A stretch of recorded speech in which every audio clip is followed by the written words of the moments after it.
Tingnan mo yan. Basahin mo, dali. Ano ba kasi yan? Bakit hindi mo nalang sabihin sa akin para mas mabilis? Basta basahin mo.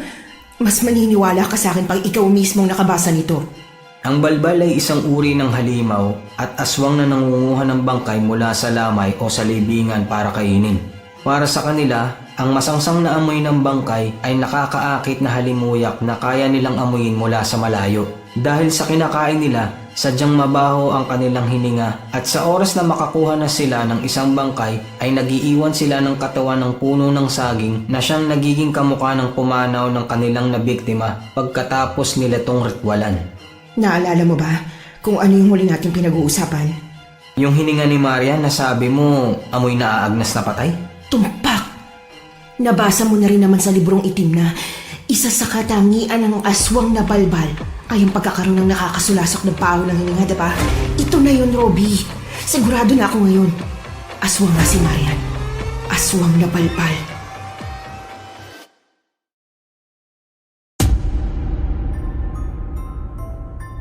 Ang pagiging inosente ng isang bata ang dahilan, kaya mabilis silang magtiwala lalo pat hindi naman sila pinapakitaan ng masama ng kanilang kapwa.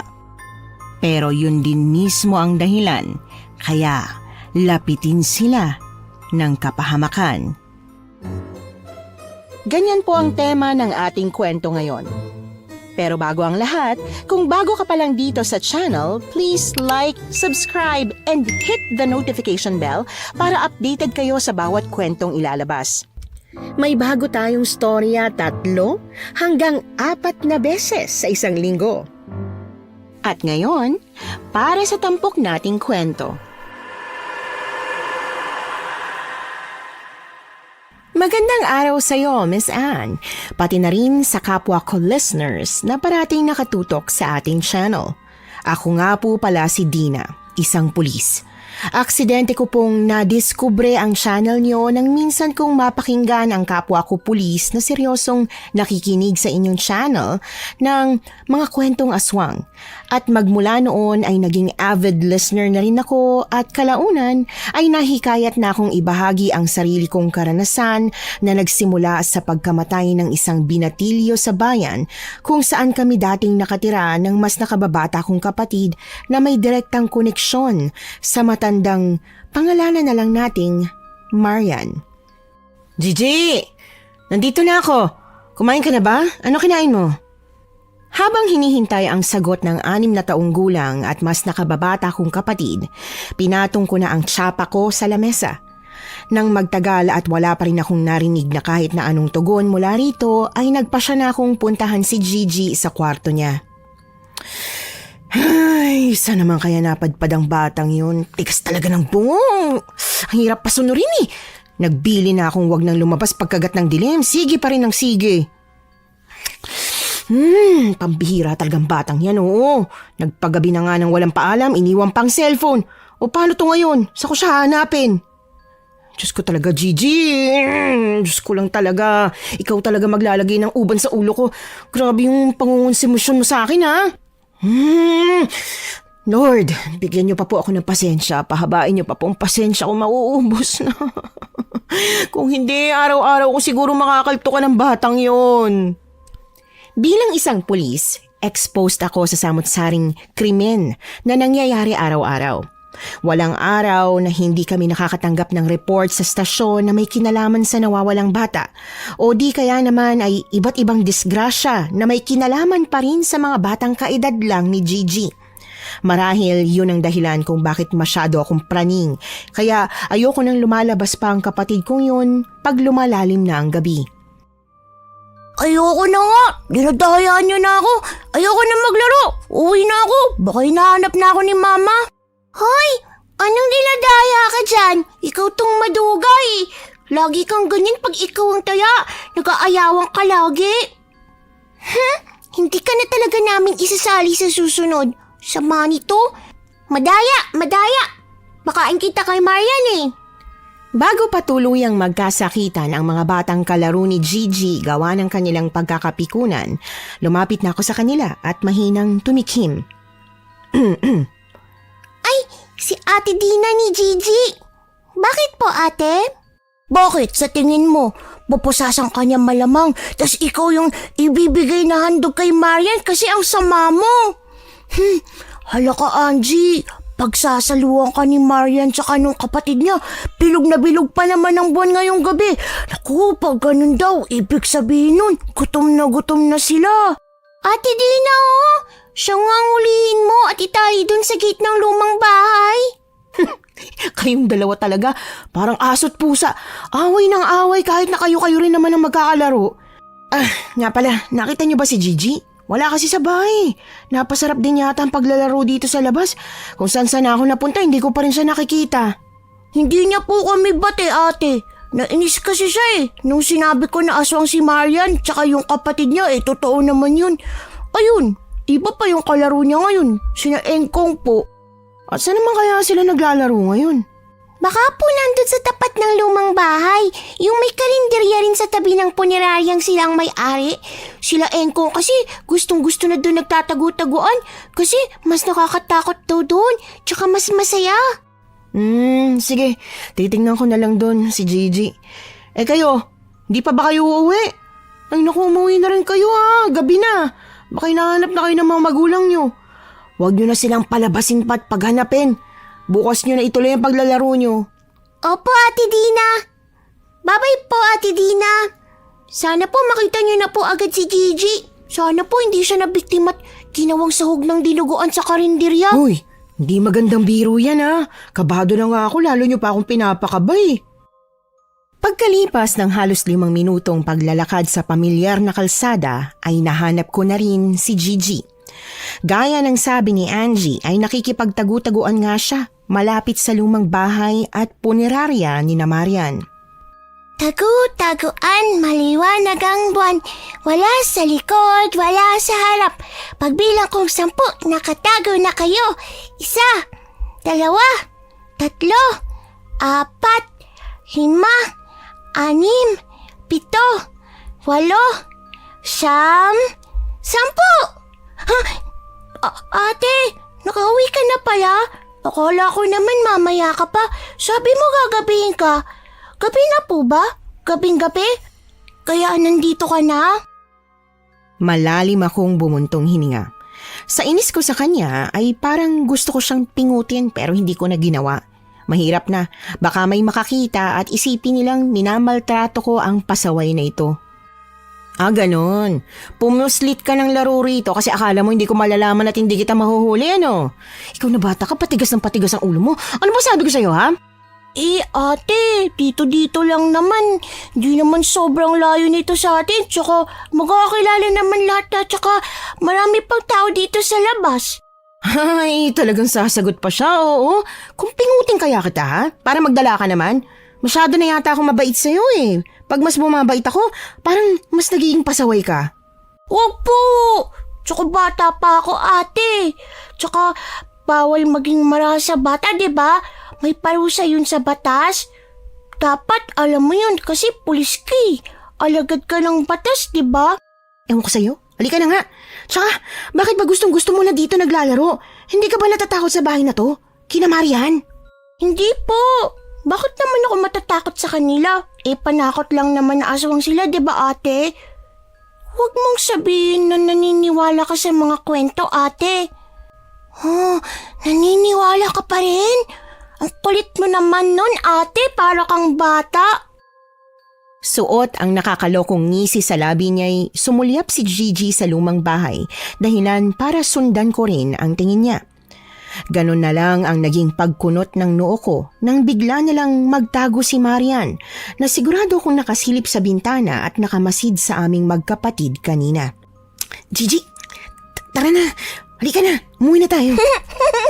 Ano na naman yung tinatawa-tawa mo dyan? Ikaw, nakakatuwa ka kasi ate. Para kang si Charlie tsaka si Angie. Takot kina Marian at Kuya Remo. Ang laki-laki mo na. Shh! Tigilan mo ko ha. Baka nakakalimutan mong hindi pa tayo tapos. May kasalanan ka pa sa akin. Teka ate, yun ba yung dahilan kung bakit ayaw mo nang naglalaro pa ako sa gabi? Kasi naniniwala ka na aswang sina Marian? Hindi naman totoo yan eh. Mukha lang silang ganyan pero mababait po sila. Mabait? Paano mo naman nasabi? Dito na ako lumaki, Gigi, at noon pa, hindi na sila nakikisalamuha sa mga kapitbahay. Maski nga sa selebrasyon ng piyesta hindi dumadalaw ang mga yan. Gusto po kaya nilang makisali sa mga selebrasyon? Nahihiya lang daw sila kasi alam nila yung kwento-kwento tungkol sa kanila Nalahi sila ng aswang na kumakain ng mga laman loob ng iniimbalsa mo nila. Tas yung mga tira ginagawa naman nilang dinuguan at binibenta. Ate naman, ang tanda-tanda mo na, naniniwala ka pa rin talaga doon? Hindi ka nagbibiro lang? Tsaka di ba pulis ka? Ano namang kinalaman ng pagiging pulis ko sa usaping to? Residente po sila dito. Dapat pinoprotektahan mo rin sila. Oo nga. Kung sakali mang may mangyari sa kanila, re-respondehan ko rin naman sila. Pero hanggat maaari, ayoko napapadpad sa ari-arian nila. At ikaw din, Gigi. Ayoko napapadpad ka pa rito para maglaro. Naiintindihan mo ba ako? Pero ate, kaibigan ko sila. Tsaka mabait sila, promise. Maniwala ka sa akin, ate. Isa pa, ang sarap kaya nilang magluto ng dinuguan. Yung sabi niyong dinuguan na gawa sa laman loob ng mga patay, di naman totoo yun na dun gawa yan Bago ko maproseso ang ibig sabihin ng sinabi niyang yon, ay bumitaw na sa akin si Gigi. Tumakbo siya papunta sa tindahan ni Aling Nena para magpabili ng soft drinks na kahit gusto kong hindian ay hindi ko naman magawa. Gigi. Po. Ay ate, total, binilan mo rin naman ako ng Coke. Pwede bilan mo na rin ako ng V-Cut? Ay, may 20 pa pala ako natira sa baon ko kanina ate. Pahiram na lang po muna ako ng 20. Tapos babalik ko sa'yo pagdating natin sa bahay. Aba, ayos ka rin talaga no. Kung manghingi ka parang ang yaman-yaman ko Akala mo ba may 13th month na ako? Wala pa no? Ate, sige na. Alam ko namang bibigyan mo ko Huwag mo na akong pahirapan. Please. Pretty please. Pagkakuha ni Gigi ng 20 pesos galing sa akin ay dali-dali na niyang ibinili ng chicheryang gustong-gusto niya. Pagkaraan lang ng halos 1 minutong pakikipag-usap sa tindera ay bumalik na siya sa tabi ko ng may hawak na soft drink at chicherya at may malawak na ngiti sa labi niya. Okay na. May Coke ka na tsaka V-Cut kaya baka pwedeng makinig ka na sa akin ngayon. Ay ate. Oh, ano na naman? Gusto mo pa ng candy? Hindi po. Ano naman pong tingin mo sa akin? Masiba? Hindi yun. Ano? Bukas pala. Kailangan ko nang bayaran yung 750 para sa graduation picture na may frame. Yung walang frame, 500 lang. Hindi ko na na-text sa'yo kanina kasi naubusan na po ako ng load Kaya paloadan nyo na rin po muna ako bago ka pumasok bukas. Okay, aabot ko na lang yung 750 mamaya. Hindi ba pwedeng yung 500 na lang, te? Yung walang frame? Tapos ako na lang bibili ng frame? 100 lang yata yun. Aba, marunong ka na magtipid ngayon sige. Ganyan na lang ang gawin mo. Mamaya bibigay ko sa iyo yung 600. Magtipid? Hindi po ako nagtitipid. Gusto ko kasi na sa akin na lang yung 150 na sa sobra. Tiimbagang pinaningkitan ko si Gigi. Pagkakita niya sa nagsasalubong kong kilay, ngumuso siya na para bang siya pa ang dehado sa hindi ko pagpayag sa gusto niyang mangyari. Pagbalik niya ng tingin sa akin, sinundot-sundot niya ang tagiliran ko. Sabi ko nga po, yung 750 ang kukunin kong package kaya huwag ka nang magalit. Huwag nang salubong yung kilay hate. Nga pala, parang kanina ka pa po may gustong sabihin. Ano po yun? Salamat naman at naisipan mo akong pasingitin. G, sagutin mo ako ng totoo Kumakain ka ba kina Marian ng dinuguan? Opo, masarap magluto si Ate Marian. Specialty niya raw yun. Sabi niya sa akin nung nakaraan, magluluto daw siya bukas. Gusto mo bang ipanghingi kita para matikman mo? Tsaka para maiwasan mo na rin ng pang-judge mo sa kanila ni Kuya Remo. Ate, mabait talaga sila. Ano ate? Saglit akong natulala gawa ng narinig ko kay Gigi. Bigla kong na-imagine ang mga kwento na laman loob daw ng mga patay na iniimbalsa mo nila ang hinahalo nila sa specialty nilang dinuguan. Nung tuluyan yung matanim sa isip ko ay halos maduwal ako at mahilo. Ayoko. At ayoko rin na pupunta ka pa ron para kumain ng dinuguan. Baka mamaya hindi malinis ang pagkakaluto nila nun eh. Yan po ba talaga ang dahilan? O tulad ng mga kalaro ko, iniisip mo rin na laman loob ng mga taong inimbalsa mo ni Kuya Remo yung gamit ni Ate Marian sa pagluluto? Sigurado po ako na hindi laman loob ng tao yung gamit nila doon, ate. Hindi talaga. Baboy yun. Kani tsaka laman loob po ng baboy. At paano ka naman nakakasigurado, Aber? Kasi sinasama po ako ni Ate Marian para bumili ng pangdinuguan nila sa tuwing magluluto siya ng ganun. Ay, nadulas. Sinasabi ko na nga ba? Di ka talaga pumipirmi sa bahay. Alam mo, lalagyan ko ng CCTV yung bahay natin para alam ko kung ano mga ginagawa mo tuwing nasa stasyon ako. Halika na nga, bilisan mo na. Pagdating namin sa bahay ay agad nang sinimula ni Gigi ang paghahain. Sakto sa pagpatong niya ng letsyong manok sa lamesa ay ang pagdating ni Robbie na katrabaho ko, matalik na kaibigan at kinakapatid. Nandiyan na si Kuya Robbie! At talagang mas tuwang-tuwa ka pang salubungin si Robbie kaysa sa akin, ano? Sino ba talagang kapatid mo sa aming dalawa, ha? Siyempre ikaw! Best ate ka kaya. Pero si Kuya Robbie, siya kasi ang may best na pasalubong. Kaya mas excited ako pag umuwi siya. Pero promise ate, mas mahal talaga kita. Oh, anong dalang pasalubong ng paborito mong kuya, ha, Gigi? Dinuguan! Bago ko tuluyang makita ang dinuguan na nasa supot ay tuluyan ng nanlamig ang sikmura ko. Hindi ko na nalabanan pa ang pagbalikwas ng tiyan ko nang maalala ko na naman ang dinuguan ni na Marian. Anong problema nun? Hindi ko rin po alam. Baka nag-iinarte lang. Lagi namang ganyan yan eh. Huwag na po nating pansinin. Uy, may sakit ka ba? Ano, tawagan ko na si Chief? Sabihin ko na absent ka bukas? Hindi na kailangan. Ayos lang ako. Bigla lang sumama ang timpla ng sikmura ako pero wala to. Mula sa lababo kung nasaan kami ni Robbie ay tinanaw ko si Gigi na nasa hapagkainan. Nang masaksihan ko ang dahan-dahan niyang pagsasabaw ng dinuguan sa kanin, muling sumirko ang tiyan ko. Kahit wala na akong maisuka, ay pilit na naglalabas ng kung ano ang sikmura ko dahilan para mamilipit ako sa sakit.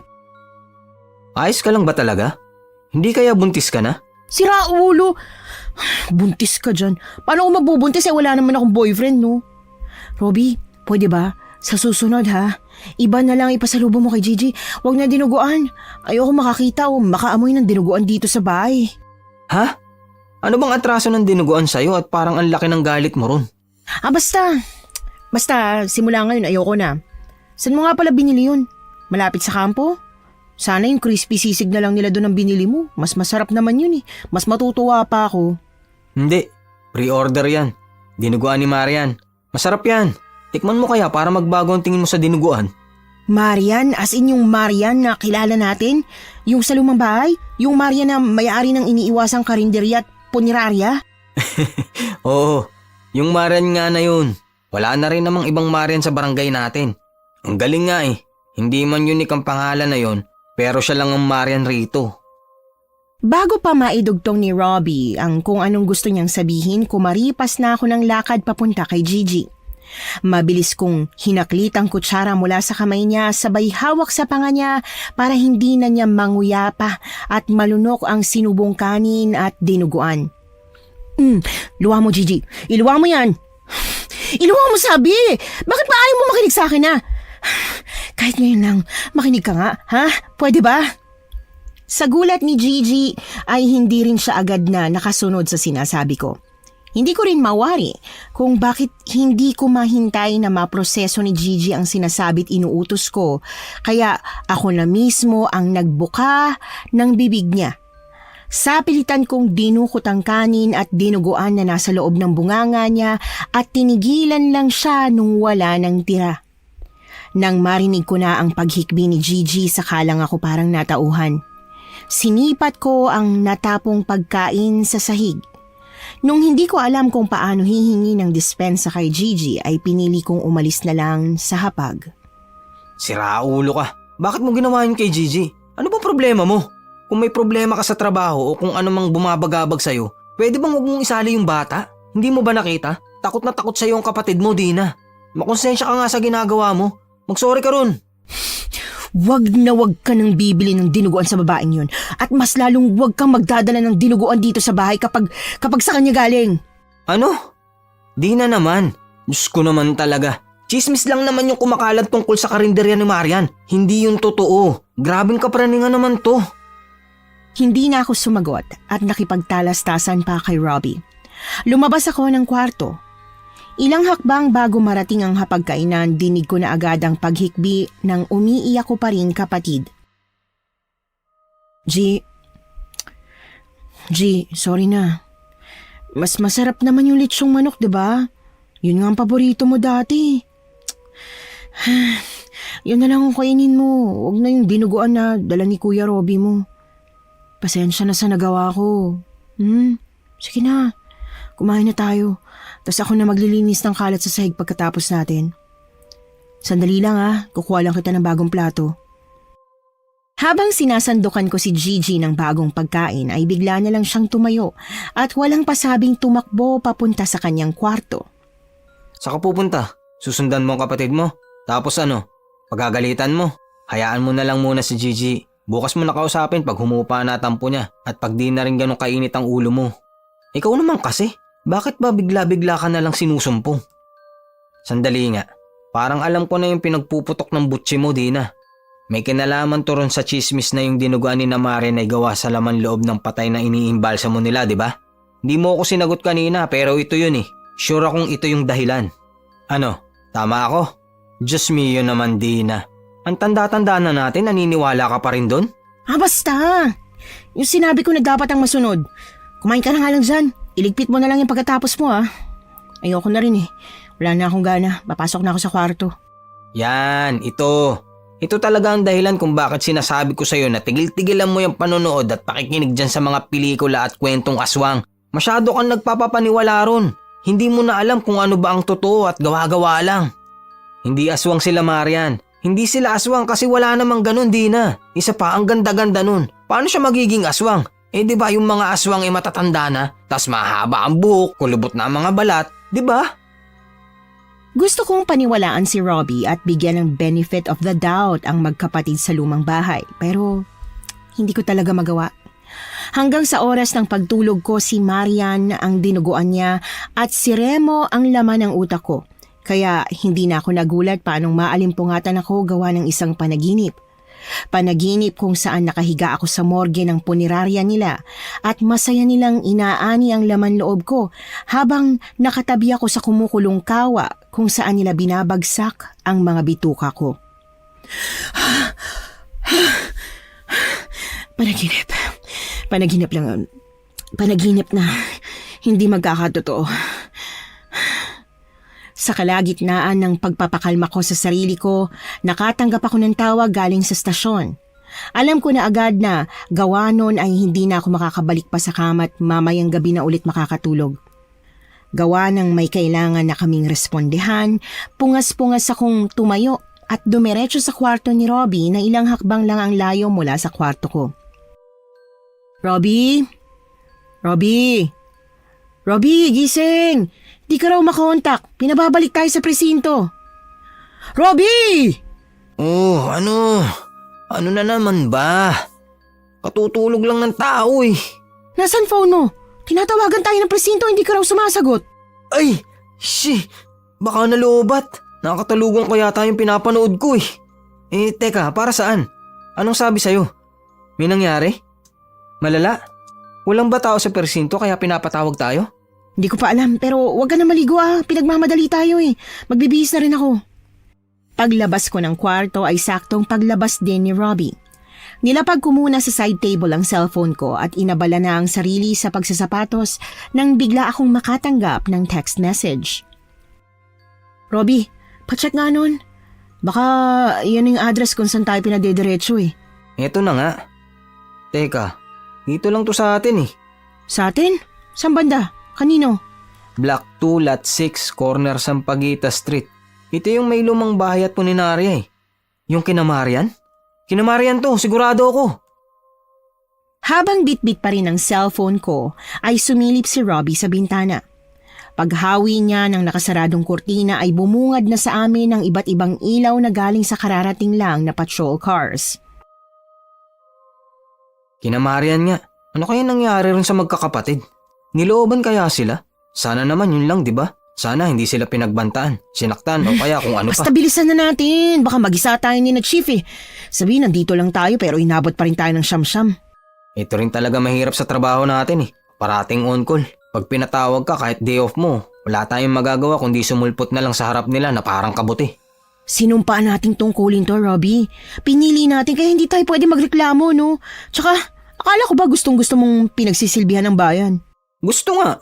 Gusto ko naman talaga. Pero porke ba gustong-gusto ko ang trabaho ko, di na ako pwedeng magreklamo? Kahit paminsan-minsan?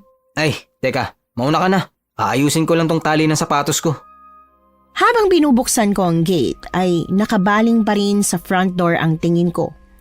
Gawa ng pagiging abala ko sa paghihintay kay Robbie na matapos sa ginagawa niya ay hindi ko napansin ang pagsulpot ng binatilyo. Ganon na lang ang pagkabigla ko nang bigla akong hawakan ng dugo ang kamay ng lalaki. Tulungan niyo ako. Ayoko pang mamatay. Ayoko matulad sa mga kaibigan ko at sa mga bangkay sa puninarya. Dina, sino yan? Anong nangyari dyan? Nang marinig ko ang boses ni Robbie ay saka pa lang ako nahimasmasan. Agad kong hiniga sa kalsada ang binatilyo at tinulungan siyang hawakan ng sugat sa kanyang leeg kung saan dire-diretsyong tumatagas ang sariwa niyang dugo. Ambulansya, Robbie! Tumawag ka na ambulansya! Bilis! Bilis na dali! Huwag ka mag-alala. Parating na rin ang tulong. Dadaling ka namin sa ospital. Makakaligtas ka. Ako bahala sa'yo. Kami bahala sa'yo.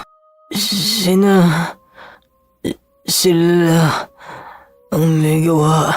Ha? Ano yun? Hindi kita maintindihan. Karinderya. Yung... Oliver... Huwag ka na muna magsalita at nanghihina ka na eh. Kailangan mo tipirin ang lakas mo. Hindi pa rin nakinig sa akin ng galit na binatilyo. Isang beses siyang umiling na para bang ipinagpipilitan niyang kailangan kong pakinggan ang sinasabi niya at nang wala na siyang lakas upang ibuka ang kanyang bibig ay dahan-dahan niyang iniangat ang kanyang kamay. May tinuturo siya ngunit bago niya tuluyang maituro ay bigla na lang bumagsak ang kanyang braso. Boy, parating na ambulansya. Kumapit ka lang. Huwag kang susuko. Nanginginig ang kamay na sinara ko ang mulagat pang mata ng binatilyo matapos kong matanto na wala na pala siya at patay na. Papunta na ang ambulansya. Huli na. Wala na siya. Ate Dina, Kuya Robbie, ano pong nangyayari? Gigi, diyan ka lang. Huwag kang lalapit dito. Hindi mo pwede makita to. Bumalik ka sa loob. Doon ka sa kwarto mo, isara mo yung pinto. Ano po bang... Gigi, sige na. Pumasok ka na sa loob. Sumunod ka na sa ate mo. Mamaya na lang kami magpapaliwanag. Pagkaraan ng ilang minutong paghihintay ay dumating na rin ang ambulansya.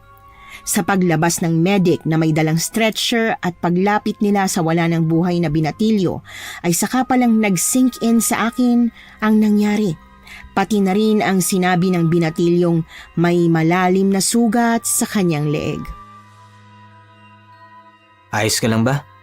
Tubig. Kailangan mo ba ng tubig? Ikukuha kita, sandali lang. Punerarya. Puninarya? Tinatanong mo ba kung dadalhin na agad nila sa puninarya yung binatilyo? Siyempre hindi pa. Dadalhin muna yan sa morgue at i-autopsy bago dalhin sa puninarya. Okay ka lang ba? Ang weird mo. Parang wala ka sa sarili at pati proseso ng ganito nakakalimutan mo na. Hindi yun, Robbie. Nung tinanong ko siya kung sino bang gumawa nito sa kanya, punerarya ang sagot niya. At mukhang punerarya ni na Marian ang tinutukoy niya. Teka, tingin mo si na Marian at Remo ang may gawa nun sa kanya? Para malaman kung may kinalaman nga ba ang binatilyong kamamatay lang sa report na natanggap namin galing sa bahay ni na Marian, nagtungo na rin kami kaagad sa lumang bahay pagkaalis ng ambulansyang kumuha sa labi ng binatilyo. Tulad ng hinala ni Robbie ay sangkot nga ang binatilyo pagkat siya ang nanloob sa magkapatid sa lumang bahay. Ano sabi ron? Ano ba talaga nangyari? Akyat bahay pala yung binatilyo. Sinubukan niyang pagnakawan si Marian. Ganun ba? Kumusta naman yung dalawa? Nasaktan ba sila? Ayos lang ba sila?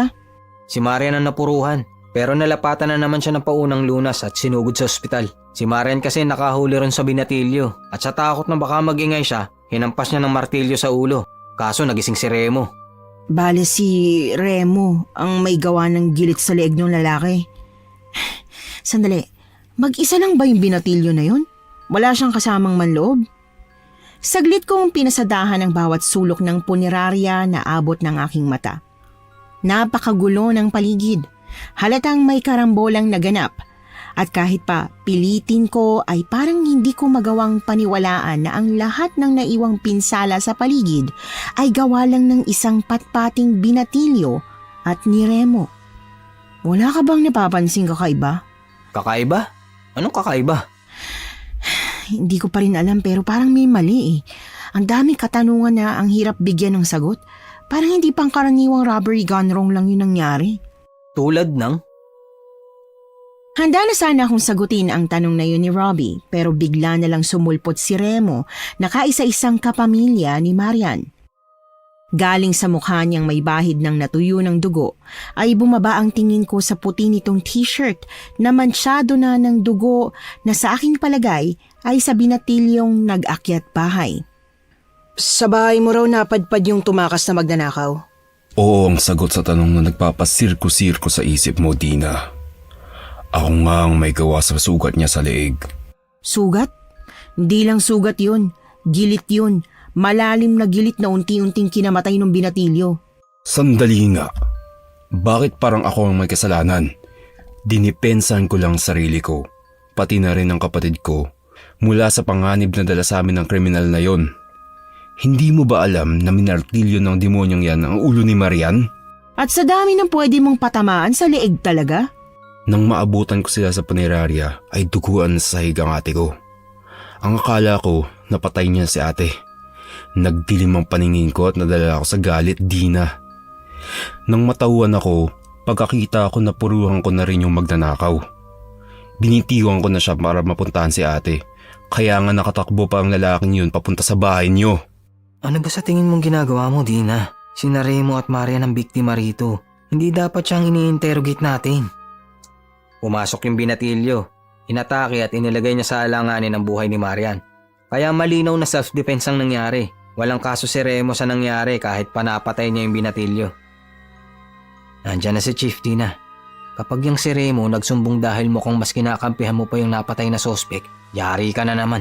Umayos ka. Itigil mo na yung pagdududa mo kina Remo. Pagkatapos ng paunang investigasyon sa crime scene at pagsigurong ayos at ligtas na ang mag-ina ay paunti-unti nang nagsibalik sa stasyon ang dineploy na mga pulis at kasama na kami ron ni Robbie. Ano yun? Ano yung tinago mo sa drawer mo? Dina, ano yun? Yung dugo ng binatilyo na napunta sa uniform ko, pati na rin yung iba pang dugo na nakita ko sa punerarya. Ipapatest ko. Ipapatest? May utos ba ni Chief? Wala, pero... Wala pala eh, di wag mong gawin. Parang awa mo na, wag mo nang ituloy.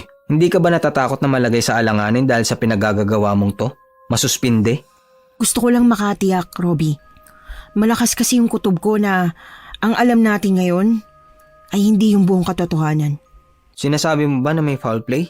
Na baka hindi biktima si Remo at Marian? Di na naman. Hindi ko na alam. Hindi ko na alam kung anong klaseng kutos ang gagawin ko para matauhan ka. Magkapatid nga kayo ni Gigi. Ang tigas-tigas ng ulo nyo. Di na, binabalaan kita. Bilang kapwa mo pulis at lalong bilang kaibigan mo na ayaw ka mapasama, itigil mo na yung ginagawa mong yan. Sasabihin ko kay Chief na may conflict of interest ka sa kasong to. Dahil noon pa, gigil kang patunayan na masamang tao si Marian at natatakot ako na... Na baka i-frame up ko sila? O mas natatakot ka na mapatunayan ko sa inyo na tama ako sa hinala ko sa kanila? Hindi sa ganun. Akin na ang mga blood sample na yan, Dina. Kapag isinuko mo sa akin yan, Kakalimutan ko ng lahat ng to at hindi ko na ipapaalam kay Chief ang mga kalokohan mong to. At pag hindi, isusumbong mo ako? Oo, lalo na kung alam kong yun ang tama. Sa kalagitnaan ng pagkakainitan namin ni Robbie gawa ng pilit naming pinaglalaban ang kanya-kanya naming prinsipyo, ay bigla na lang kaming nakarinig ng malakas na pagtangis. Saglit kaming nagkatinginan ni Robbie at pagkuhan ay sabay na lumabas upang alamin kung ano ba ang nangyayari sa lobby ng stasyon. Oh, ano ba nangyayari dito? Sino sila? Nanay nung binatilyong napatay sa panloloob kila Marian yung babaeng naglulumpasay sa sahig. At yung 2 lalaki 3 babae, nakasama niya, sino naman sila? Magulang nung 3 kasamahan ni Omar na hindi pa nahahanap hanggang ngayon. Nawawalang kabataan? Nung nakaraang linggo pa pala nawawala yang si Omar at yung 3 niya pang kasamahan. Sabi nila, sabay raw nawala si Omar at ang mga kaibigan niya. Alam na natin kung anong nangyari kay Omar, pero dun sa 3 kasamahang nawawala, wala pa ring lead. Iiling-iling na iniwan ako ni Basco. Galing sa kasamahang kong yon ay napadpad na ang tingin ko sa naglulupasay na ginang na pinagpipilitang biktima ang anak niya at imposibleng nanloob si Omar sa punerarya na siyang naging mitya ng pagtatapos ng kanyang buhay. Nang mapansin kong lalakad na sana si Robbie pabalik sa kanyang desk, ay hindi ko na napigilan pa ang sariling hilahin siya papunta sa isang sulok ng stasyon. Tama ako, diba? Na mayroong mali sa kasong to. Ito na yun, Robbie. Yung proof na kailangan mo para maniwala ka sa akin na may iba pang nangyari at may kulang sa kwentong alam natin. Sabihin na nating tama ka na may kulang sa kwentong alam natin. So, anong tinutumbok mo ngayon? Na sina Marian at Remo ang nasa likod ng pagkawala ni na Omar at ng mga kaibigan niya? Robbie!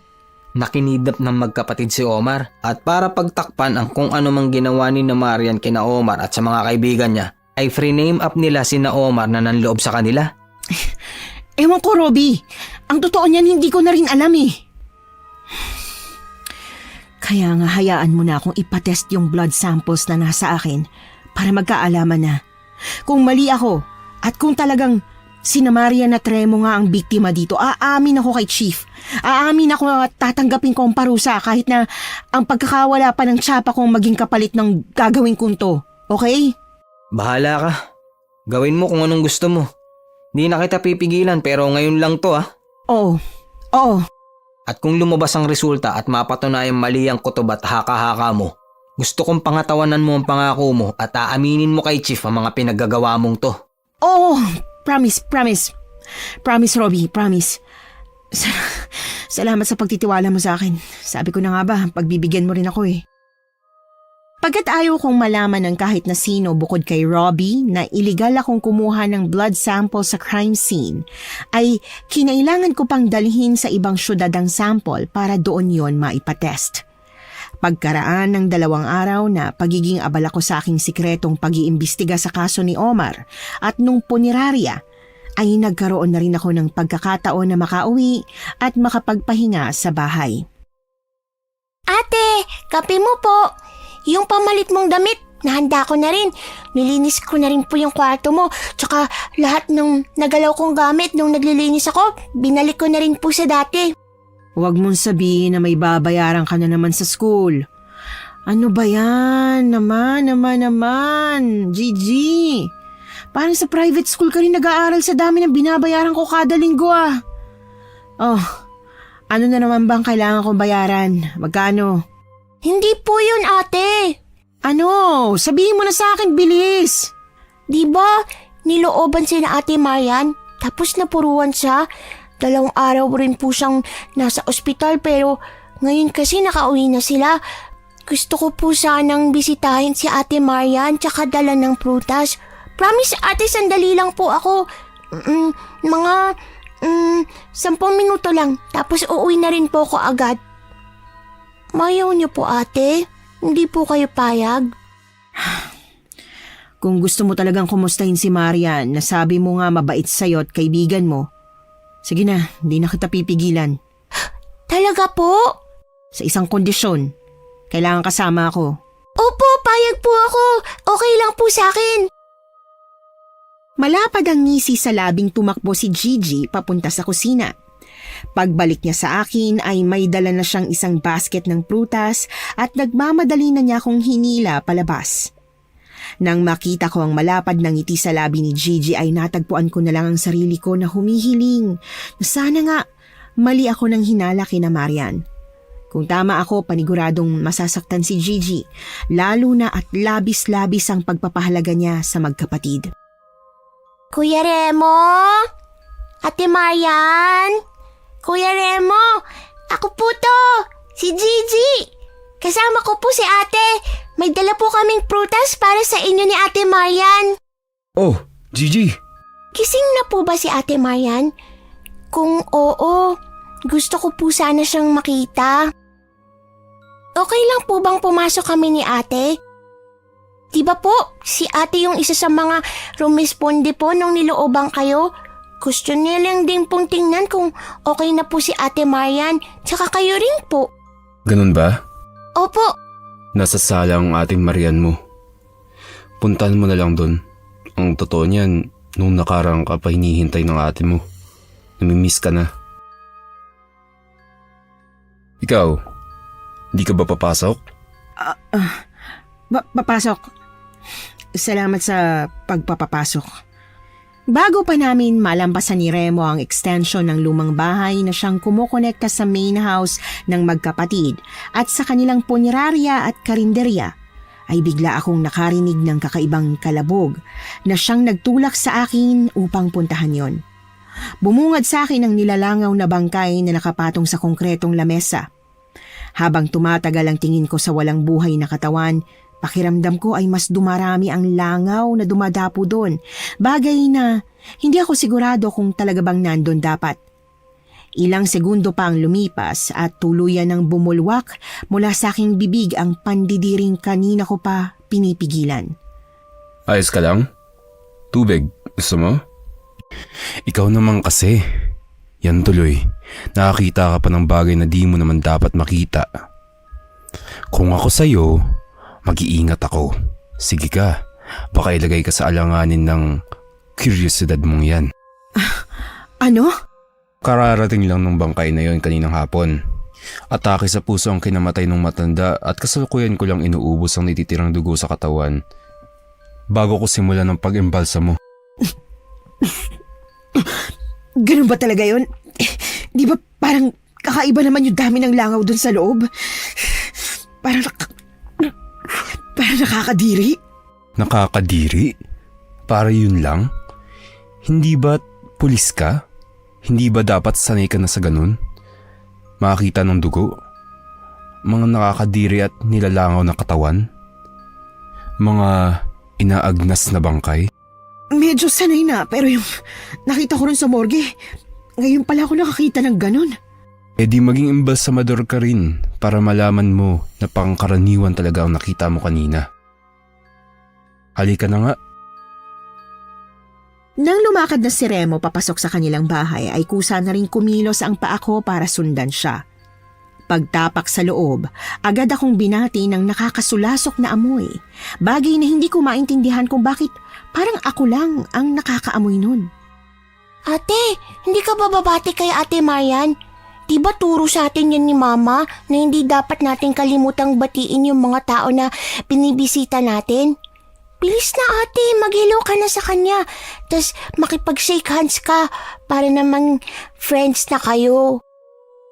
May pag-aalinlangan akong sumulyap kay Marian na ang kamay ay handa nang ibigay sa akin para sa pakikipag-shake hands.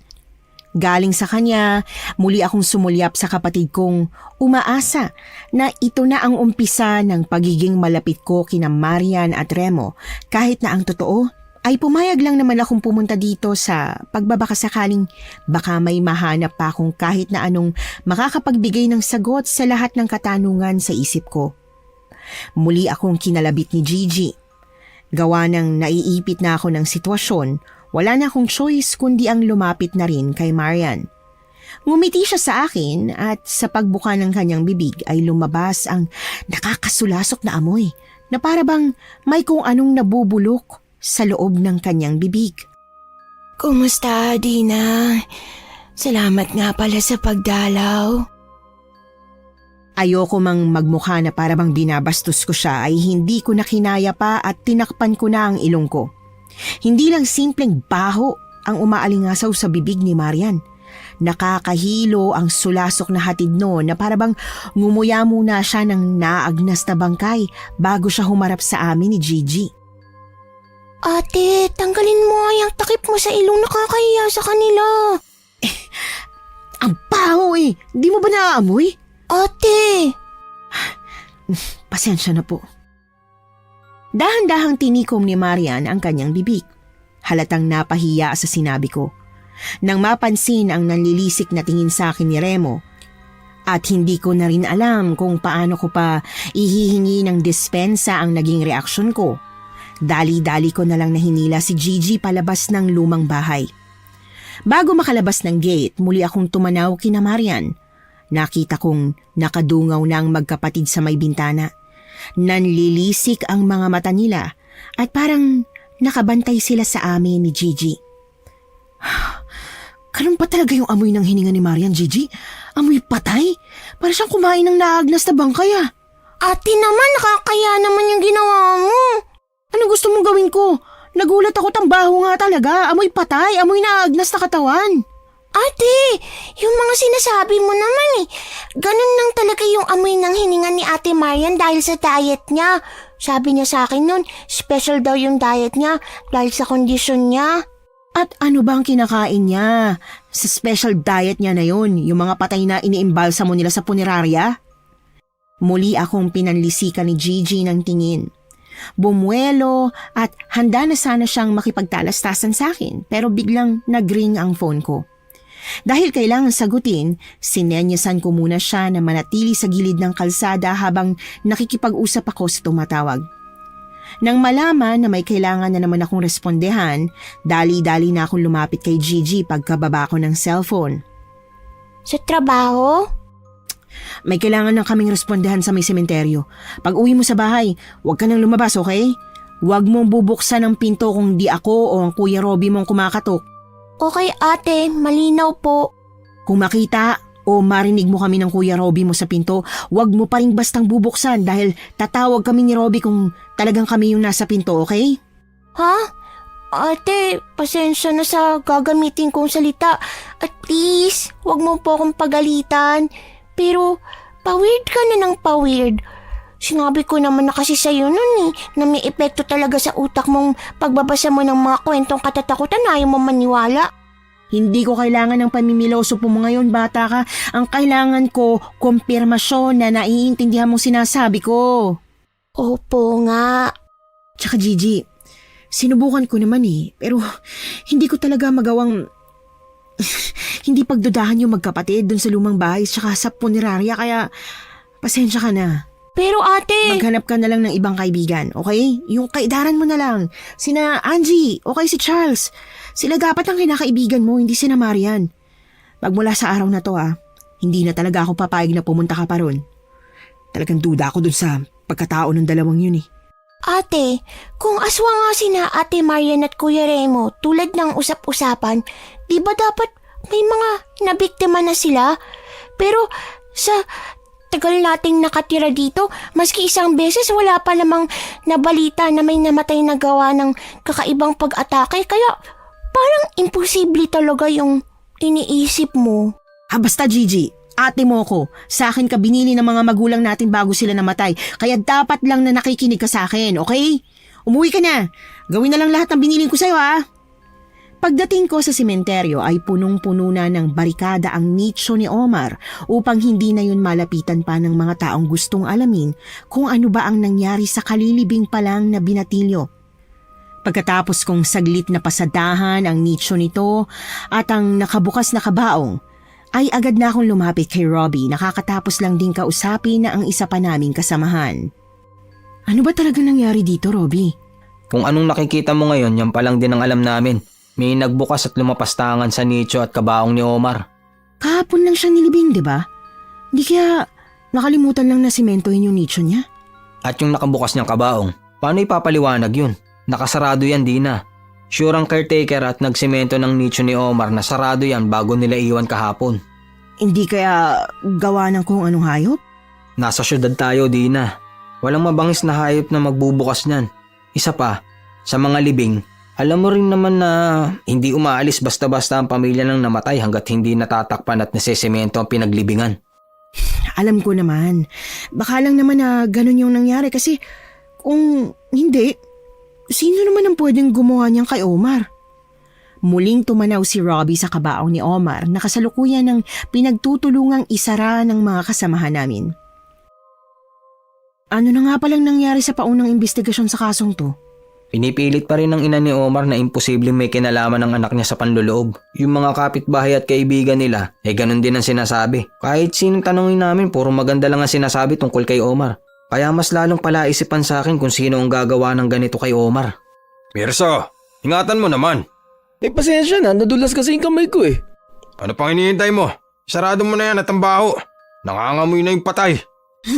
Diyos mio, naalala ko na naman tuloy. Ang alin? Yung hininga ni Marian, ganito yung amoy nun eh. Walang halong pag-OA. Kunot noong sumulyap si Robbie sa kabaong ni Omar na pinagtutulungan pa rin isara ni na Mirzo. Nang tuluyan ng kumalas ang takip ng kabaong sa hindi malamang dahilan, ay sumambulat sa amin ni Robbie ang nagsisimula ng maagnas na bangkay ni Omar. Ay puta!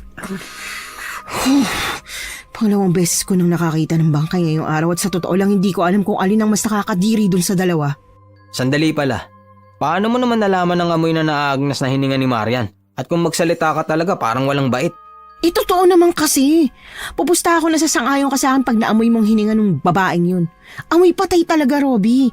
Para siyang umubos ng naagnas sa bangkay para sa umagahan eh. Kaya ganun yung amoy ng hininga niya nung kinausap niya kami ni Gigi kanina. Hindi ko talaga gusto ang ganyang tinginan mo, Dina. Ano na namang tumatakbo sa isip mo, ha? Paano kung... Robbie, paano kung aswang talaga si na Marian tulad ng sabi-sabi? Pero imbis na buhay na tao, patay yung kinakain nila. At dahil nga punerarya ang negosyo nila, hindi na sila nahihirapan pa humanap ng patay dahil dinadala na mismo sila ng mga tao ng ganun. Mag-file ka kaya muna ng sick leave, Dina. Tas habang nakasick leave ka, magpa-check up ka na rin. At yung ulo mo ipa-check mo. Parang may tama ka na kasi. Kung ibang tao makakarinig sa mga sinasabi mo ngayon, mas lalo ka nilang pagtatawanan. Maniwala ka sa akin. Aswang na patay ang kinakain? Ngayon lang ako nakarinig ng ganun. Meron ba nun? Isa pa, sabihin na nating aswang sila na nakapag-adapt at natuto ng kumain ng patay para hindi sila mabuking. Hindi pa rin pwede ang tsorya mo. Kasi nga, may nakukuha pa rin namang bangkay ang mga pamilyang nagdadala ng katawan sa punerarya nila. At buo nilang nakukuha ang mga pumanaw na, Dina. Parehas naman nating alam na mahina ka talaga sa puyatan. At itong mga nakarang araw ay puro tayo pagpupuyat. Gumagamit ka ba na ipinagbabawal na gamot para makasabay ka sa puyatan itong mga nakarang araw? Ano? Siraulo ka ba? Bakit mo naman naisip na nagdudroga ako? Paano kasi yung mga lumalabas sa bibig mo? Ganyan ang mga taong wala sa tamang pag-iisip dahil sa droga. Kaya kung ano-ano na lang ang sinasabi. Hindi ako high. At kahit na kailan, hindi sumagi sa isip ko na mag-drugs, Robbie. Pasensya na, ikaw naman kasi. Kilala mo ako at may mga kutob ako. Pag kinutuban ako, madalas tama. Oo nga, pero hindi naman yan ang kaso ngayon. Hahanap talaga ako ng ebidensya para mapatunayan sa'yo na tama ang hinala ko tungkol sa dun sa magkapatid na may-ari ng punerarya eh. Lalo na't sigurado ako na hindi talaga ordinaryo magkapatid na yun. Bahala ka. Gawin mo ang gusto mong gawin. Basta binalaan kita. At kung ano man ang mangyari sa'yo, sarili mo lang ang pwede mong sisihin. Tandaan mo yan. Buong akala ko ay simpleng pagdidiskusyonan lang sa pagitan namin ni Robbie ang nangyari. Kaya nang hindi siya umuwi sa bahay at maski sa presinto ay hindi niya rin ako pinapansin. Nagpa siya na akong mag-file ng leave. Hindi para magpahinga tulad ng payo niya. Kung hindi para magkaroon ako ng oras sa investigasyong aking ginagawa. Good morning. Ate, may sakit ka ba? Malala? Ano? Bakit mo naman naisip yan? Wala ka ba talagang sakit? Kung wala kang sakit at nandito ka pa rin? Natanggal ka na sa trabaho? Siguro may malaking kalokohan kang ginawa, no? Kaya ka naalis sa serbisyo? Dahil ba yun sa kakapilit mo na aswang sina Ate Marian? Wala akong sakit at hindi rin ako natanggal sa serbisyo, Gigi. Kumalma ka nga. Kung ganun, anong ginagawa mo dito? May inaaral lang. Inaaral? Diyan sa laptop? Ano? Di ba may practice ka pa? Bakit kaya hindi ka na kumilos at maganda para doon, no? Oo nga, yan nga ang plano ko ate. Kukuha lang naman ako dapat ng shampoo eh. Wala na kasi sa CR. Pag alis ni Gigi papunta sa school para sa pagpapractice niya, para sa nalalapit nilang graduation, ay muli ko nang inabala ang aking sarili sa pagre-research. Pagkaraan ng 3 oras na paghahanap sa internet ng iba't ibang uri ng aswang, ay ginusto ko ng sumuko. Pagkat parang hindi naman talaga nag-e-exist ang klase ng aswang na sa palagay ko'y kinabibilangan ni na Marian. Nang akmang papasok na ako sa loob ng aking kwarto, bigla ko na lang naalala ang section ng pampublikong city library kung saan ako tumatambay nung college gawa ng kanilang koleksyon ng librong itim at katatakutan na paborito kong binabasa nun at sa hindi malamang dahilan ay may kutob ako na baka nasa lugar na yun na ang hinahanap ko kaya dali-dali akong nagpunta doon. Iba't ibang uri ng kampo ng kadiliman. Habang pinapasadahan ko ang libro na naaalala kong hindi ko pinagtutuunan ng pansin noon kapag nandito ako pagkat masyado ng mukhang luma, ay bigla na lang kumabog ang dibdib ko. Isang pahiwatig na malapit na ako sa sagot na aking kailangan. Sa paglipat ko sa huling pahina ng libro, ay natigilan ako at halos hindi makapaniwala sa aking nababasa. Kaya ilang beses ko pa yung pinaulit-ulit. Ang balbal ay isang uri ng halimaw at aswang na nangunguha ng bangkay mula sa lamay o sa libingan para kainin. Para sa kanila, ang masangsang na amoy ng bangkay ay nakakaakit na halimuyak na kaya nilang amuyin mula sa malayo. Dahil sa kinakain nila sadyang mabaho ang kanilang hininga at sa oras na makakuha na sila ng bangkay ay nagiiwan sila ng katawan ng puno ng saging na siyang nagiging kamukha ng pumanaw na kanilang nabiktima pagkatapos nila itong ritualan. Pagkatapos kong basahin ang passage na nakita ko sa lumang libro, tinawagan ko agad si Robbie at sa awa ng Diyos sumagot naman siya kaagad. Oh, Dina. Robbie, nasa presinto ka ba? Favor naman pakisundo si Gigi, nasa school siya ngayon, pakidiretso siya ng uwi sa bahay. Ngayon na mismo? Bakit? May nangyari ba? Magkita tayong 3 sa bahay. Doon ko na lang ipapaliwanag ang lahat, may kailangan din ako ipabasa sa inyo. Nabalot ako ng kaba at takot. Natural na sa akin ang maging matatakutin pero ang takot na kasalukuyang pumipintig sa dibdib ko ay talaga namang kakaiba. Habang pauwi ako sa amin, pakiramdam ko ay nakikipagpatintero ako sa kung anumang kapahamakan na hindi ko sigurado kung makakaya ko bang talunin, lalo na at wala namang naniniwala sa akin. Pagdating sa bahay ay parang nabunutan ako ng tinik nang makita na ang motor ni Robbie na nakaparada sa labas. Si Gigi! Nasaan si Gigi, Robbie? Nasundo mo ba siya? Nasa kwarto kapatid mo, nagbibihis. Bakit ba? Ano na naman ba to? Ano yan? Saan mo nakuha yan? Di pa sabi ko sa'yo, may ipapabasa ako at ipapakita. Ito yon. Tingnan mo yan. Basahin mo, dali. Ano ba kasi yan? Bakit hindi mo nalang sabihin sa akin para mas mabilis? Basta basahin mo. Mas maniniwala ka sa akin pag ikaw mismo nakabasa nito. Ang balbal ay isang uri ng halimaw at aswang na nangunguha ng bangkay mula sa lamay o sa libingan para kainin. Para sa kanila, ang masangsang na amoy ng bangkay ay nakakaakit na halimuyak na kaya nilang amuyin mula sa malayo. Dahil sa kinakain nila, sadyang mabaho ang kanilang hininga at sa oras na makakuha na sila ng isang bangkay ay nagiiwan sila ng katawan ng puno ng saging na siyang nagiging kamukha ng pumanaw ng kanilang nabiktima pagkatapos nila tong ritualan. Naalala mo ba kung ano yung huli natin pinag-usapan? Yung hininga ni Marian na sabi mo amoy naaagnas na patay? Tumpak! Nabasa mo na rin naman sa librong itim na isa sa katangian ng aswang na balbal ay ang pagkakaroon ng nakakasulasok na baho ng hininga, diba? Ito na yun, Robbie. Sigurado na ako ngayon. Aswang nga si na Marian. Aswang na balbal. Aswang nga si na Ate Marian? Tingin pa lang namin pero hindi pa sigurado, Gigi. O pwedeng baka nagkakamali lang kami. Robbie, ano ba? Nandyan na nga yung mga patunay, oh. Bakit ba ayaw mo pa rin maniwala sa akin? Hindi sa ganun. Di na, mga pulis tayo. At parehas nating alam na kulang pa ang ebidensyang yan. Mamayang gabi, pupuslit ako sa punerarya nila. Hahanap ako ng patunay, matibay na patunay, Robbie. Pero sinasabi ko sa'yo, sure na ako na balbal nga yung magkapatid na yun. Baliw ka ba? Illegal ang gagawin mong yan, Dina. Kapag nahuli ka ni Marian o ni Remo, pwede ka nilang kasuhan ng illegal trespassing at baka maalis ka sa serbisyo.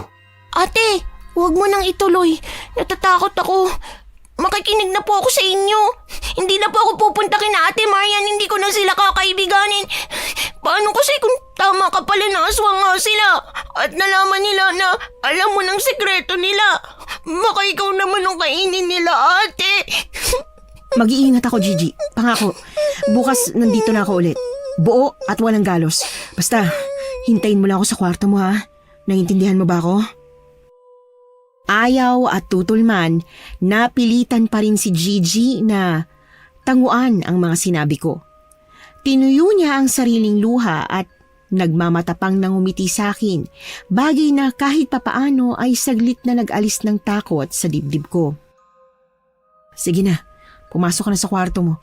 Ilak mo yung pinto at huwag kang lalabas ng kwarto hanggat wala pa ako, ha? Dina, itigil mo na nga yung kahibangan mong yan. Hanggang ngayon ba? Kahibangan pa rin talaga ang tingin mo sa ginagawa ko? Robbie, alam mo kung gaano ako naghirap para maging pulis. Tingin mo ba itataya akong lisensya ko at ang ilang taong kong paghihirap para makamit ang titulo ko kung hindi ako sigurado na aswang nga si na Marian? Okay, oo na, sige na.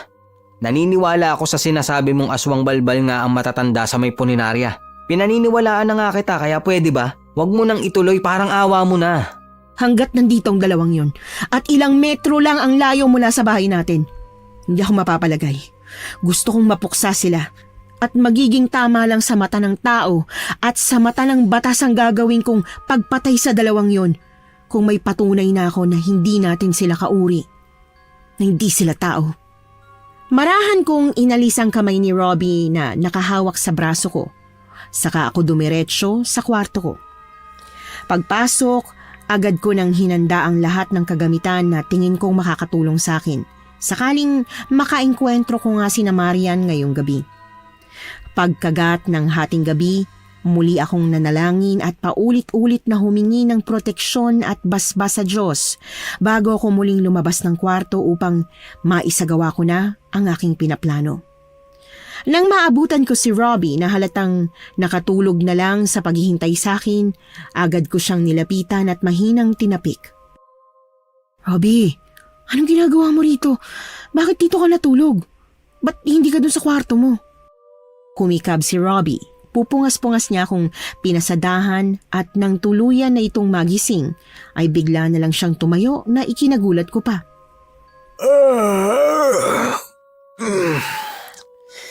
Tara na. Bakit kasi ang tagal mo? Nainip na ako maghintay sa'yo. Akala ko hindi ka natutuloy. Tara na? Saan? Saan ka pupunta? Kasama ka sa akin? Oo, sasamahan kita. Puro kakalokohan simula pa nung mga bata tayo. Pero alam ko kung gaano ka kaseryoso sa pagiging pulis. Kung kaya mong isakripisyo ang profesyon mong ito para sa paniniwala mong aswang nga si na Marian, wala na akong magagawa kundi maniwala na rin sa'yo, Dina. Pagdating sa lumang bahay ay walang kahirap-hirap kaming nakapag-akyat bakod ni Robbie. Paglapag sa loob ng bakuran ni na Marian, agad kaming gumilid at ilang segundong nanahimik upang mapakiramdaman ang aming paligid. Kahit kailan hindi sumagi sa isip kong magagamit natin sa panghuhuli ng aswangan naging training natin sa academy. Grabing side quest naman to, Dina. Mala Pedro Pinduko. Ngayon nandito na tayo. Anong uunahin natin? Ang bahay nila o ang puninarya? Yung punerarya kasi nandyan yung mga patay. Nung nakaraan lang, may iniimbalsa mo si Remo dyan. Hindi ko lang alam kung nandyan pa rin sa loob yung bangkay o nakuha na ba ng mga kamag-anak. Basta, sa punerarya natin kailangan mag-umpisa. Sandali nga. Hindi ko pa rin kasi talaga alam kung anong klaseng ebidensya ang kailangan natin at kung paano natin yun mahahanap. Base sa librong itim, ang katawan daw ng patay na kinakain ng mga aswang na balbal, pinapalitan nila ng katawan ng saging. Okay, pero alam ko na yan eh. Saka paano magiging ebidensya yun? Ebidensya na paniniwalaan ng lahat. Hindi ko pa rin alam kung paano pero dahil sa katawan ng saging, nagkakaroon ng ilusyon na nasa kabaong pa rin yung katawan ng namatay. Kahit na ang totoo, wala na dahil nakain na ng aswang na balbal eh. So, paano natin malalaman kung ang bangkay na makikita natin sa loob ay katawan talaga ng patay o napalitan na ng katawan ng saging? Ang tagal-tagal mo sa kwarto. Dala-dala mo yung librong itim sa loob, tas hindi mo binasa ng maayos. Talagang dito mo pa yan babasahin? Kung kailang nasa teritoryo na tayo ng pinaghihinalaan mong aswang balbal? Walastik ka naman talaga, Dina. Shh, kailangan pwede. Hindi makakatulong sa akin yung pamimressure mo, no? Yumuko ka dyan. At, ilawan mo ko para mabasa ko to na maayos. Dali na, bilisan mo na. Ano pa? Ano? Nahanap mo na? Nakita mo na? Anong sabi? Sabi na nga huwag ka maingay. Hindi ako makapag-concentrate sa binabasa ko. Dina, ano ba yan? Ang bagal mo naman magbasa. Parang hindi tayo nagmamadali sa ginagawa mong yan eh. O di ikaw na magbasa. May dala ka bang asin? Para saan ang asin? Wala kang dalang asin? Siguradong sigurado ka na aswang ang sasagupain natin. At common knowledge naman na asin at bawang ang panlaban sa mga aswang. Pero hindi ka nagdala? Hoy, kumalma ka. Wala naman ako sinabing wala akong dala. Meron dito, may asin dito sa bag. Tinanong ko lang naman kung para saan ba yung asin. Dami mo nang sinabi agad sa akin. Iodized salt talaga? Ayan lang yung asin natin sa bahay. Tsaka asin pa rin naman yan Wala namang sinabi na rock salt lang makakatalo sa aswang, di ba? O ano na gagawin? Ang sabi sa libro, malalaman daw kung puno ng saging ang nasa loob ng kabaong o totoong katawan ng namatay kapag sinabuyan yun ng asin. Bale, papasok tayo sa loob para gawin yun? Oo, at kailangan natin yung videohan. Kapag na-videohan natin, pwede na tayong umalis. Pumunta na tayo sa presinto at ipakita yun kay Chief. Sabay kaming huminga ng malalim ni Robbie saka tumayo. Dahan-dahan kaming naglakad papunta sa nakasaradong pinto ng punerarya. Nang subukan ko yung buksan at agad na nakumpirmang sarado, ay saglit kaming nagkatitigan bago ko sinenyasan ni Robbie na siya na ang bahalang magbukas nun. Pagbukas niya noon gamit ang 2 bobby pin na hinugot niya mula sa buhok ko, ay pigil hininga na kaming pumasok sa loob. Diyan, sa paliko na yan. Diyan nag-iimpalsa mo si Remo. Baka may bangkay dyan ngayon. Sakto sa aming pagliko kung saan nag-iimpalsa mo si Remo, ay bumungad sa amin ni Robbie ang pagsasalo-salo ng magkapatid. Sarap na sarap nilang nilalantakan ng bangkay ng isang dalaga. Maingay ang kanilang pagmuya at tila ba musika sa kanilang tainga ang tunog ng buto sa katawan ng dalaga na kanila munang binabali bago yon lantakan. Mahina akong kinalabit ni Robbie. Naglahad siya ng kamay sa akin at nang magets ko na yung cellphone ang hinihingi niya para ma-videohan sina Marian na pinagsasaluhan ng paborito nilang putahe, ay agad ko yung binigay sa kanya. Nang hindi ko na makayanan pa ang nakikita ng mga mata ko, ay pilit akong nag-iwas ng tingin. Ngunit ang ingay ng pagngata ni na Remo at Marian sa bangkay ay tuloy-tuloy na nagpatindig ng balahibo sa aking katawan. Okay na to, pwede na to. Di ka na, tara na.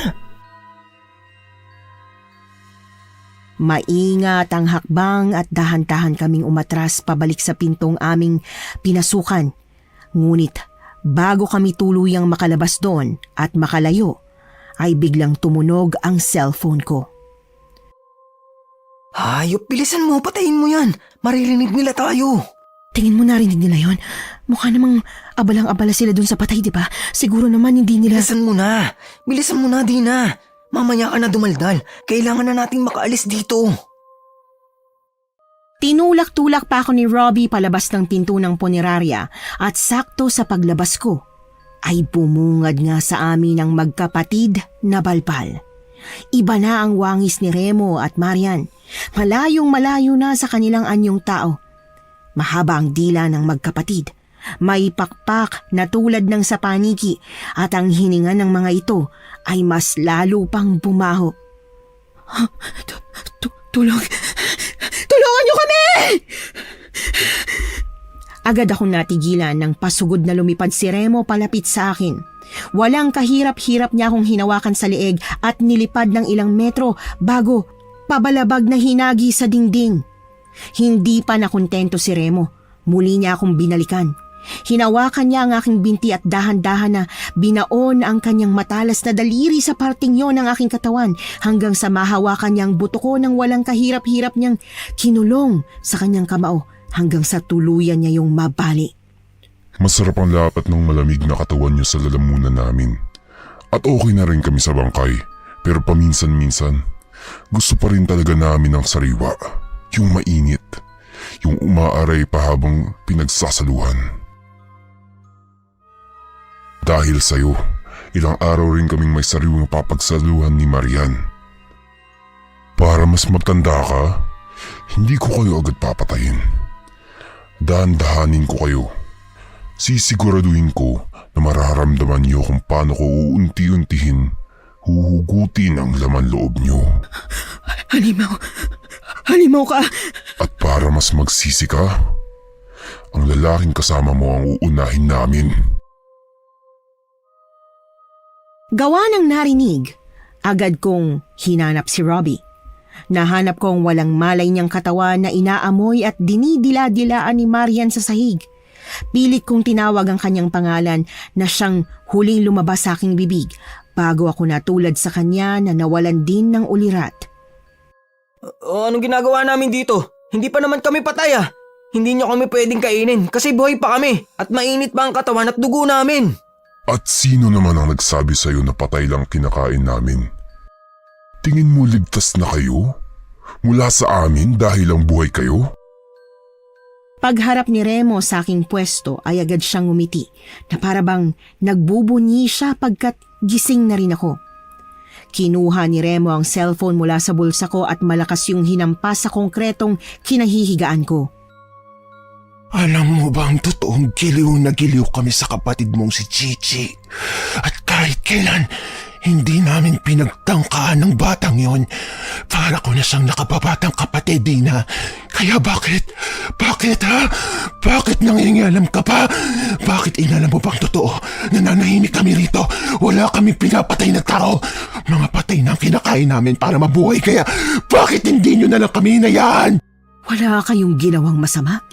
Kinakain at binababoy niyo yung mga patay na dapat pinaglalamayan ng pamilya nila. At kapag wala nang nagpapaimbalsa mo, hindi ba't pumapatay si Remo? Yung nanloob sa inyo. Si Omar, yung binatilyong yon at yung mga kaibigan niya, pinatay sila ni Remo at yun ang kinain niyo pagkatapos, di ba?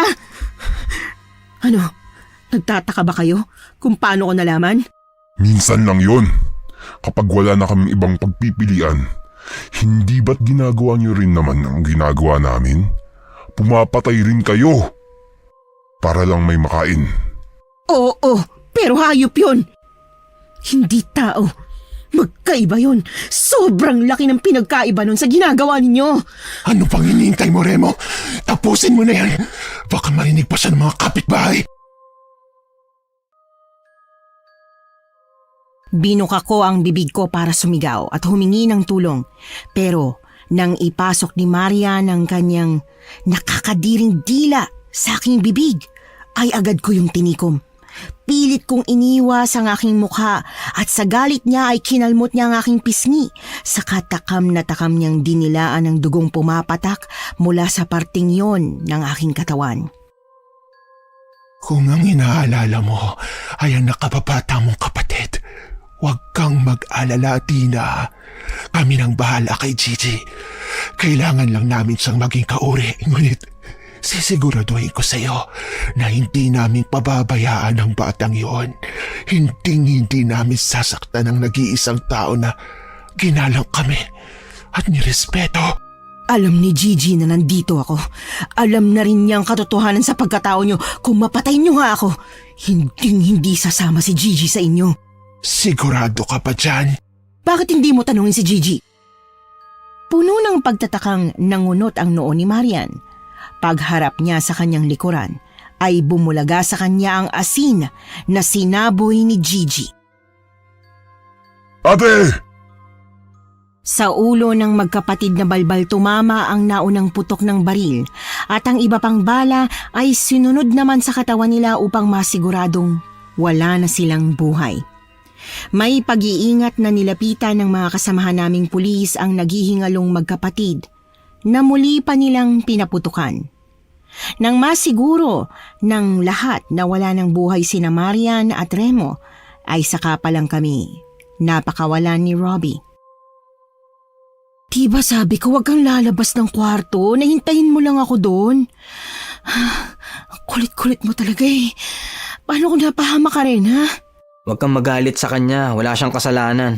Ako ang nag-utos kay Gigi kanina na kung di tayo makabalik sa bahay pagkatapos ng 1 oras, tumawag siya sa stasyon upang mag-report na may patayang nagaganap dito at marespondehan tayo agad. Kung di dahil sa kapatid mo, baka midnight snack na tayo ni na Marian kaya magpasalamat ka na lang kay Gigi. Ate, tara na. Ayoko na po dito. Gusto ko na umuwi sa atin. Sumang-ayon ako sa gustong mangyari ni Gigi.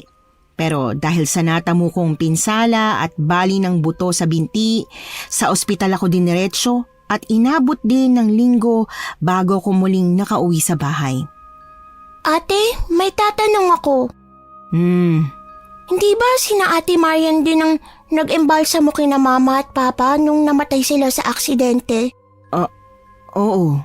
Kinain din kaya nila sina Mama? Gusto mo ba talaga na pag-usapan natin ang bagay na yan ngayon? Bago ka matulog? Sana hindi. Bago pa namatay sina Papa at Mama, mabait na ako kina Ate Marian eh. Kumakaway tsaka binabati ko na sila.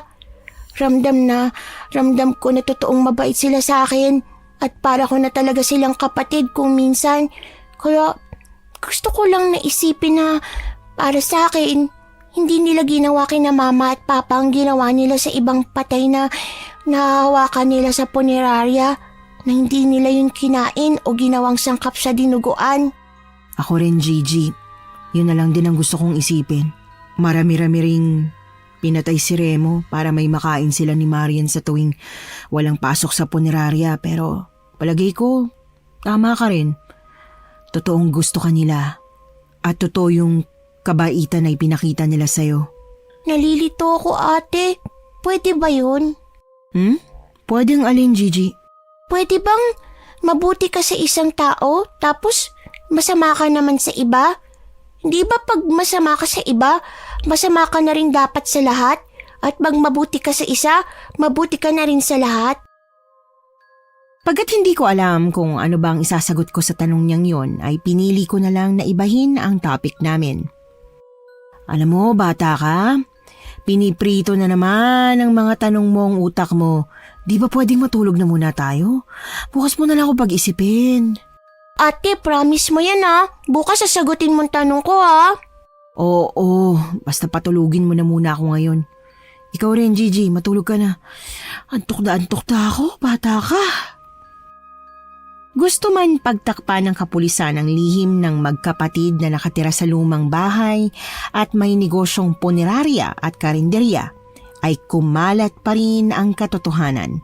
Sa galit ng mga tao ay hindi na namin napigilan pa ang pagsira nila sa pag-aari ni na Marian.